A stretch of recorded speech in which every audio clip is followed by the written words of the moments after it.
Then, while heads turned throughout Elaine's, and Elaine's is closed now. It's not around anymore, right? And the blonde stared hungrily at John, everyone hugged. This was not going well. But then John turned to Bobby DeLauder. The district attorney had sat quietly through the meal, taking in the hubbub from behind thick glasses. DeLauder was played by Alec Baldwin in the movie, but in reality he was physically nondescript and, at least in this company, shy. Appearances deceived. DeLauder had risked his career and his life to resuscitate a just but unpopular prosecution.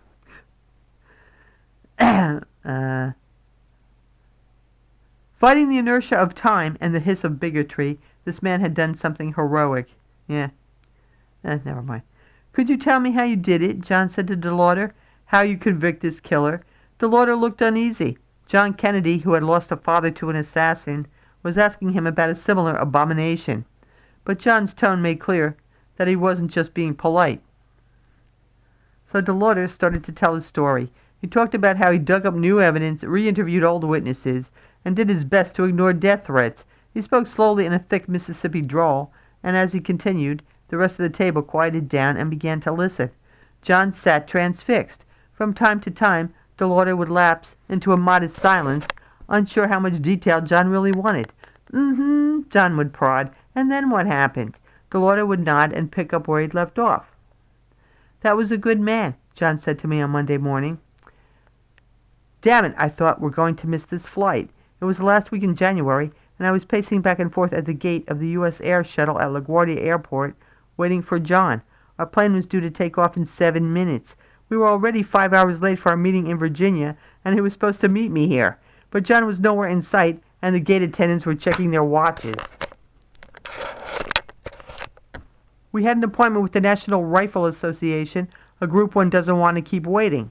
With deadlines for our April/May 1996 issue looming, we had again lacked an interview subject. So I nominated Marion Hammer, a gun-toting grandmother who happened to be the NRA's president. Guns in America, a delicate subject for John. Yeah, so what about Charlton Heston? You mentioned him a while ago. He used to be the NRA president. Yeah, I know he passed away.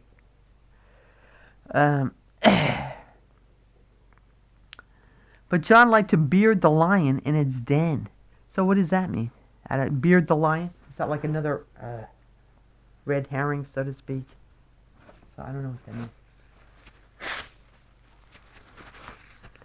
It was, I had come to believe, why he wanted to interview Maureen Dowd, why he had worked in the Reagan Justice Department. It was too easy to talk only to people who would tell him what he wanted to hear. So I wasn't surprised when John agreed to do the interview, just pleased that he asked me to accompany him. Are you talking about Jim Morrison? First of all, yeah, so the whole thing, so I don't have any internet. When I go to the library, I don't have time to look up anything or do anything except what I want to do. And that's all. And this whole thing, yeah, it does annoy the hell out of me. It annoys the hell out of me. So, yeah, so I'm not much in the mood. If you're asking me why I don't look at if that's what you're asking me, or they're asking me, that's why. This is too annoying right now. And I just, I do what I have to do, that's all.